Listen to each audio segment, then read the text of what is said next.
নমস্কাৰ বন্ধু বান্ধৱীসকল, পুনৰ এটা নতুন ভিডিঅ'লৈ আপোনালোকক সকলোকে স্বাগতম জনাইছোঁ। আজি আমি এনে এটা বিষয়ে আলোচনা কৰিম যি বিষয়ে 12টা ৰাশিৰ এক নতুন পৰিৱৰ্তনৰ দিশে ধাৱমান হৈছে। অৰ্থাৎ মহাগুৰু বৃহস্পতি অহা বহাগ মাহৰ 14 তাৰিখ শনিবাৰ ইংৰাজী 27 এপ্ৰিলৰ আবেলি 3:08 যোৱাত বৃহস্পতি গ্ৰহ বৃষ ৰাশিলৈ যাব। যোৱা এটা বছৰ ধৰি মেঘ ৰাশিত অৱস্থান গ্ৰহণ কৰা গুৰু বৃহস্পতি বৃষ ৰাশিলৈ ধাৱমান হ'ব আৰু এই বৃষ ৰাশিলৈ ধাৱমান হোৱাৰ ফলত 12টা ৰাশিৰ বিভিন্নভাৱে পৰিৱৰ্তনৰ সূচনা হৈছে। অৰ্থাৎ কেইটামান ৰাশি ভাগ্যৰ উদয় হৈছে, সৌভাগ্যৰ উদয় হৈছে, আনহাতে কেইটামান ৰাশিৰ বাবে বৃহস্পতি অত্যন্ত অশুভ হোৱাৰ কাৰণে অত্যন্ত যন্ত্ৰণাদায়ক পৰিস্থিতিৰ মুখামুখি হোৱাৰ আশংকা আছে। আমি এই গোটেই বিষয়খিনি বৃহস্পতি গ্ৰহ সঞ্চাৰ হোৱাৰ লগে লগে কি ৰাশি ভাগ্যৱান হ'ব আৰু কি ৰাশিৰ জাতক জাতিকাসকল সৌভাগ্যৰ পৰা বঞ্চিত হ'ব বা সৌভাগ্য উদয় হোৱা ৰাশিসমূহ কি আৰু তেওঁলোকৰ চাকৰি বাকৰি, বিয়া বাৰু, সতি সন্তান বা আৰ্থিক দিশৰ বা সামাজিক দিশৰ আয় উন্নতি, এই ধৰণৰ বিচাৰখিনি লৈ আপোনালোকৰ মাজত উপস্থিত হৈছোহি। গতিকে ভিডিঅ'টি শেষলৈ চাব। আৰু যিহেতুকে আমাৰ জীৱনত বৃহস্পতি গ্ৰহৰ প্ৰভাৱ অতিকে প্ৰয়োজনীয়, চাকৰি বাকৰি, বিয়া বাৰু বা শুভ কাৰ্যৰ যিকোনো পদক্ষেপ গ্ৰহণ কৰোঁতে মহাগুৰু বৃহস্পতিৰ সহায় আৰু বৃহস্পতিৰ শুভ দৃষ্টিৰ অতিকে প্ৰয়োজন হয়। আৰু অহা 24 বহাগ শনিবাৰ 27 এপ্ৰিল তাৰিখে আবেলি 3:08 যোৱাত গুৰু বৃহস্পতি মেঘ ৰাশিৰ পৰা বৃষ ৰাশিলৈ ধাৱমান হ'ব বা সঞ্চাৰ হ'ব। ইয়াৰ লগে লগে গোটেই নভমণ্ডলৰ 12টা ৰাশিৰ ওপৰত বিভিন্ন ধৰণৰ প্ৰতিক্ৰিয়া হ'ব আৰু এই প্ৰতিক্ৰিয়াৰ ফলত প্ৰতিটো ৰাশিৰ জাতক জাতিকাসকলে কি প্ৰতিক্ৰিয়া ভোগ কৰিব, তেওঁলোকৰ শাৰীৰিক অৱস্থা কি হ'ব, আৰ্থিক অৱস্থা বা ধনস্থান কি হ'ব বা পত্নী স্থান কি হ'ব, সামাজিক দিশ আৰু অৰ্থনৈতিক দিশৰ পদক্ষেপসমূহৰ সফলতাত তেওঁলোকে অৰিহণা যোগাব পাৰিবনে নাই বা সফলতা লাভ কৰিবনে নাই, এই সম্বন্ধীয় বিষয়খিনি লৈ এটি ভিডিঅ' প্ৰস্তুত কৰিছোঁ। আপোনালোকে ভিডিঅ'টি শেষলৈ চাব আৰু যিসকল মোৰ এই চেনেলটিৰ বাবে নৱাগত সেইসকলে মোৰ চেনেলটি ছাবস্ক্ৰাইব কৰিব আৰু মোৰ এই ভিডিঅ'টি ভাল পালে বা মনোগ্ৰাহী হ'লে এটা লাইক কৰি দিব, কমেণ্ট কৰিব আৰু বন্ধুবৰ্গৰ লগত শ্বেয়াৰ কৰি বৃহস্পতি গ্ৰহৰ ক্ৰিয়া আৰু প্ৰতিক্ৰিয়াৰ কথাখিনি জনাত সুবিধা কৰি দিব। আহক এতিয়া আমি ভিডিঅ'টোলৈ আগবাঢ়ো। আমি সকলোৱে জানো যে দেৱগুৰু বৃহস্পতিৰ সহযোগত বা বৃহস্পতিৰ শুভকাৰকতাত ব্যক্তিসকলৰ সুখ সম্পদ লাভ হয়, জ্ঞান বৃদ্ধি হয়, যান বাহন আদি সম্পদ আদিৰ লাভ হয়, সৌভাগ্য উদয় হয়, চাকৰি বাকৰি, কৰ্ম সংস্থাপন, বিয়া বাৰু, সতি সন্তান লাভৰ ক্ষেত্ৰত বৃহস্পতিৰ শুভকাৰকতা লাভ কৰা দেখা যায় বা বৃহস্পতিৰ শুভকাৰকতাত মানুহৰ জীৱনত যথেষ্ট শুভ কাৰ্য বা যথেষ্ট সৌভাগ্যশালী বা সা সন্মান লাভ বা সাফল্যতা লাভ ইত্যাদি ক্ষেত্ৰত যথেষ্ট বৃহস্পতিৰ প্ৰতিক্ৰিয়া বা বৃহস্পতিৰ কাৰকতা লক্ষণীয়। এতিয়া আমি আহিছোঁ যে 14 বহাগ শনিবাৰ 27 এপ্ৰিলত আবেলি 3:08 যোৱাত বৃহস্পতি গ্ৰহ মেঘ ৰাশিৰ পৰা বৃষ ৰাশিলৈ স্থানান্তৰ হ'ব বা সঞ্চাৰ হ'ব। ইয়াৰ ফলত বিশেষকৈ 4টা ৰাশি বিশেষকৈ 5টা ৰাশি অত্যন্ত শুভ বুলি বিবেচিত হৈছে। প্ৰথমে আমি আহিছো এই সৌভাগ্যশালী বা সৌভাগ্য উদয় হোৱা ৰাশিকেইটানো কি? প্ৰথমতে হৈছে বৃষ ৰাশি। যিহেতুকে বৃহস্পতি গুৰু বৃষ ৰাশিলৈকে সঞ্চাৰ হৈছে আৰু বৃষ ৰাশিত বৃহস্পতি গ্ৰহৰ অৱস্থান হেতুকে বৃষ ৰাশিৰ জাতক জাতিকাসকলে সাংঘাতিকভাৱে পৰিৱৰ্তন হ'ব বা সাংঘাতিকভাৱে সৌভাগ্য উদয় হ'ব। তেওঁলোকৰ জীৱনত চাকৰি বাকৰি হ'ব। তেওঁলোকৰ এই এটা বছৰ, অৰ্থাৎ আমি সকলোৱে জানো যে বৃহস্পতি গ্ৰহ 12 বছৰৰ অন্তৰে অন্তৰে এটা ৰাশিত অৱস্থান কৰে এবছৰৰ কাৰণে। আৰু এই বৃষ ৰাশিৰ ক্ষেত্ৰত বা বৃষ ৰাশিত 12 বছৰৰ অন্তত এবছৰৰ কাৰণে বৃষ ৰাশিত অৱস্থান গ্ৰহণ কৰিছে বৃহস্পতি গ্ৰহই। আৰু এই বৃহস্পতি গ্ৰহৰ অৱস্থানৰ ফলত বৃষ ৰাশিৰ বিশেষ পৰিৱৰ্তন হ'ব। বৃষ ৰাশিত সৌভাগ্য উদয় হ'ব। তেওঁলোকে মান সন্মান লাভ কৰিব, কৰ্মপ্ৰাপ্তি ঘটিব, চাকৰিয়ালসকলৰ উন্নতি হ'ব, ব্যৱসায়ীসকলৰ আৰ্থিক সচ্ছলতা লাভ হ'ব। আৰু অবিবাহিত পাত্ৰ পাত্ৰীসকলে খুব এই বছৰৰ ভিতৰত ভাদ মাহৰ 27 তাৰিখৰ ভিতৰতেই তেওঁলোকৰ বৈবাহিক যোগ দেখা যায় বা বৈবাহিক সম্বন্ধ স্থাপনৰ যোগ দেখা যায়।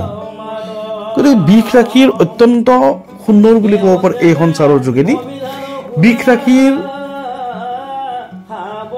ৰাশিত বৃহস্পতি অৱস্থান কৰা হেতুকে তেওঁলোকে সৌভাগ্য লাভ কৰিব, সুসম্পদ লাভ কৰিব, যান বাহন আদি লাভ কৰিব, জ্ঞান বৃদ্ধি হ'ব, বন্ধু লাভ হ'ব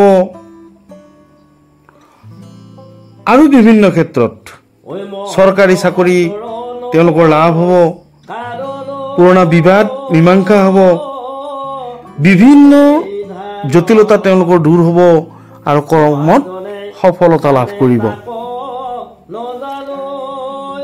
দ্বিতীয় সৌভাগ্যশালী ৰাশিটো হৈছে কৰ্কট ৰাশি। কৰ্কট ৰাশিৰ জাতক জাতিকাসকলৰ বাবে এই অহা বৰ্ষটো অত্যন্ত সুন্দৰ বুলি ক'ব পাৰি এই কাৰণেই যে কৰ্কট ৰাশিৰ কাৰণে একাদশ স্থানত গুৰু বৃহস্পতিৰ অৱস্থান হৈছে।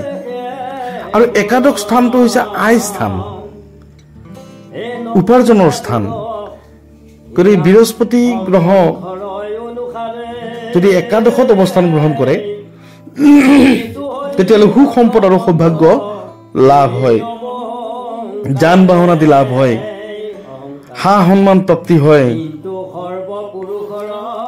আৰু আচম্বিত অৰ্থাৎ তৎক্ষণাতেই পাবলগীয়া ধন ঘূৰাই পায়। তেওঁলোকৰ গৃহকৰ্ম আদি, যান বাহন আদি ইত্যাদি ক্ষেত্ৰত সফলতা লাভ কৰে। আৰু বিশেষকৈ কৰ্কট ৰাশিৰ জাতক জাতিকাসকলে এই বছৰটোত তেওঁলোকৰ সৌভাগ্য উদয় হ'ব। আৰু বিশেষকৈ ৰাজযোগৰ সূচনা হৈছে। তেওঁলোকে চৰকাৰী চাকৰি, ব্যৱসায় বাণিজ্য ইত্যাদি ক্ষেত্ৰত তেওঁলোকে সফলতা লাভ কৰিব। তৃতীয় সৌভাগ্যশালী ৰাশিটো হৈছে কন্যা ৰাশি। কন্যা ৰাশিৰ কাৰণে বৃহস্পতিৰ অৱস্থান গ্ৰহণ কৰিছে 9ম স্থানত। 9ম স্থানটি হৈছে ভাগ্য স্থান। গতিকে কন্যা ৰাশিৰ ভাগ্য উদয় হোৱা বুলি এই কাৰণে ক'ব পাৰি। 9মত যদি বৃহস্পতি অৱস্থান গ্ৰহণ কৰে তেতিয়াহ'লে ক্ষমতা লাভ হয়, সন্মান লাভ হয় আৰু নানা ক্ষেত্ৰত সফলতা লাভ হয়।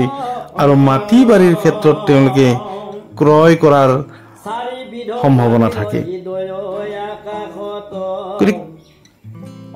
কন্যা ৰাশিৰ জাতক জাতিকাসকলৰ কাৰণে এইটো পৰম ভাগ্য যে যোৱা 12টা বছৰৰ অন্তত মহাগুৰু বৃহস্পতি অৱস্থান কৰা হেতুকে 9মত অৱস্থান কৰা হেতুকে তেওঁলোকৰ চাকৰি বাকৰি আৰু মাটি বিক্ৰীৰ ক্ৰয় কৰাৰ সৌভাগ্য লাভ হ'ব, সন্মান লাভ হ'ব আৰু ক্ষমতা লাভ হ'ব। যিসকল ব্যক্তিয়ে ৰাজনীতিৰ লগত জড়িত হৈ আছে তেওঁলোকে ক্ষমতা প্ৰাপ্তি হ'ব, তেওঁলোকৰ পদমৰ্যাদা উচ্চ সম্পন্ন হ'ব বা চাকৰিয়াল প্ৰাৰ্থীসকলে তেওঁলোকৰ পদোন্নতি হ'ব বা তেওঁলোকৰ সৌভাগ্য লাভ হ'ব, গাড়ী ঘোঁৰা, ঘৰ, যান বাহন ইত্যাদি সম্পদ লাভ হ'ব। আমি চতুৰ্থ সৌভাগ্যশালী ৰাশিটোৰ কথা ক'বলৈ গৈছোঁ। চতুৰ্থ সৌভাগ্যশালী ৰাশিটো হৈছে বৃশ্চিক ৰাশি।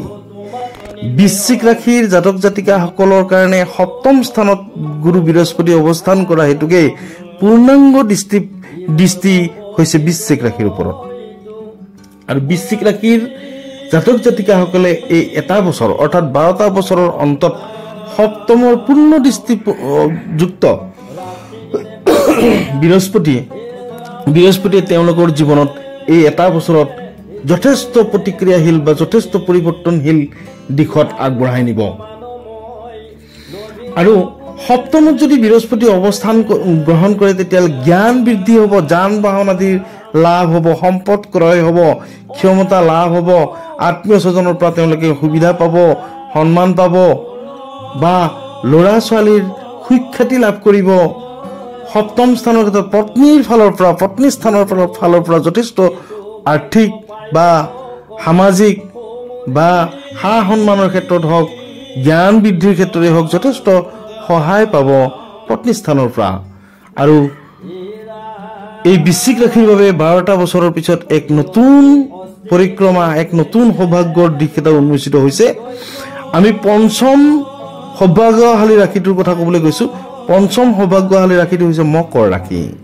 মকৰ ৰাশিৰ কাৰণে পঞ্চম স্থানত বৃহস্পতিৰ অৱস্থান গ্ৰহণ কৰিছে আৰু পঞ্চম স্থানটি হৈছে লক্ষ্মী স্থান।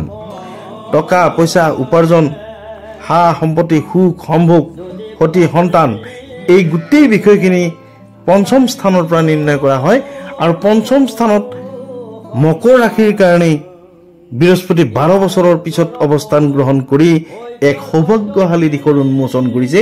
আৰু তেওঁলোকে বিশেষকৈ লক্ষ্মী বিভিন্ন প্ৰকাৰে তেওঁলোকৰ ধন উপাৰ্জন হ'ব, তেওঁলোকৰ আৰ্থিক উন্নতি বৃদ্ধি হ'ব, তেওঁলোকৰ নতুন ঠাইত নতুন ঘৰ দুৱাৰ প্ৰতিষ্ঠা কৰাৰ কাৰণে মানসিকতাৰ সৃষ্টি হ'ব আৰু এই ক্ষেত্ৰত সফলতা লাভ কৰিব।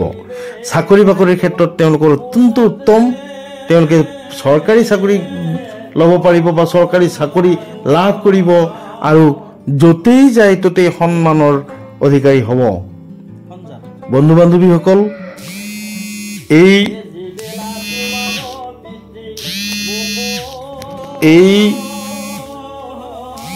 বৃহস্পতি গ্ৰহ সঞ্চাৰৰ ফলত বিশেষকৈ পাঁচটাকৈ ৰাশিৰ যি পৰিৱৰ্তন বা যি প্ৰতিক্ৰিয়াশীল শুভকাৰকতা, এই শুভকাৰকতাৰ দিশে ধাৱমান হৈছে 5টা ৰাশি। আৰু এই 5টা ৰাশিৰ ক্ষেত্ৰত তেওঁলোকে বিভিন্ন ধৰণৰ সাফল্য লাভ কৰিব।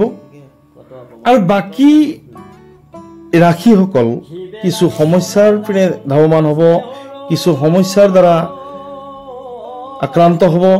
আৰু অন্যান্য ৰাশিৰ জাতক জাতিকাসকলে এই বৃহস্পতি অশুভ হোৱাৰ কাৰণে বৃহস্পতিৰ বীজ মন্ত্ৰ উচ্চাৰণ কৰিব লাগে বা বীজ মন্ত্ৰ ধ্যান কৰিব লাগে।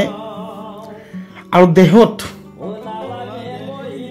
বৃদ্ধ দাৰুক গছৰ মূল তেওঁলোকে ধাৰণ কৰিব লাগে, বৃহস্পতিবাৰ পালন কৰিব লাগে। বা বৃহস্পতি গ্ৰহৰ অধিপতি দেৱতা হৈছে বিষ্ণু। বিষ্ণুৰ বীজ মন্ত্ৰ বা বিষ্ণু পাঠ, বিষ্ণুৰ অষ্টোত্তৰ শতনাম পাঠ তেওঁলোকে পাঠ কৰিব লাগে, হালধীয়া বস্ত্ৰ পৰিধান কৰিব লাগে। আৰু গ্ৰহৰত্ন যদি ধাৰণ কৰিব বিচাৰে তেতিয়াহ'লে পুখৰাজ ৰত্ন ধাৰণ কৰিব পাৰে। আৰু চেনি খোৱা খাদ্য অৰ্থাৎ চেনি, আটা বা এনেধৰণৰ বগা খাদ্য, মিঠা খাদ্য, মিঠাই জাতীয়, চেনি জাতীয় এই ধৰণৰ খাদ্য সামগ্ৰী আনক দান কৰিব লাগে। এনেধৰণৰ প্ৰতিকাৰ ব্যৱস্থা কৰিলে অশুভ ৰাশিৰ জাতক জাতিকাসকলে সুফল পাব। আৰু সদশেষত মোৰ এই ভিডিঅ'টি যদি ভাল লাগিল বা মনোগ্ৰাহী যদি হৈছে তেতিয়াহ'লে এটি লাইক কৰিব, এটা কমেণ্ট কৰি দিব, মোৰ উৎসাহ বাঢ়িব আৰু বন্ধুবৰ্গৰ সৈতে শ্বেয়াৰ কৰিব। আৰু মোৰ এই চেনেলটোৰ বাবে যিসকল নৱাগত তেওঁলোকে মোৰ এই চেনেলটো ছাবস্ক্ৰাইব কৰিব আৰু তেওঁলোকে বন্ধুবৰ্গৰলৈকে শ্বেয়াৰ কৰিবৰ কাৰণে কাষত থকা বুটামটোৰ অল অপশ্যনটো ক্লিক কৰিব। ধন্যবাদ।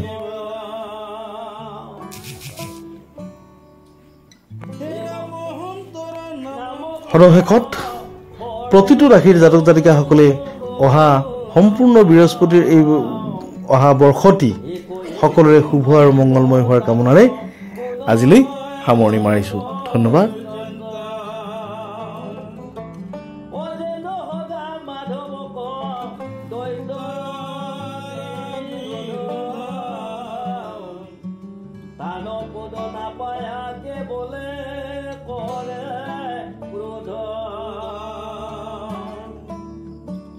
দৈকৰতে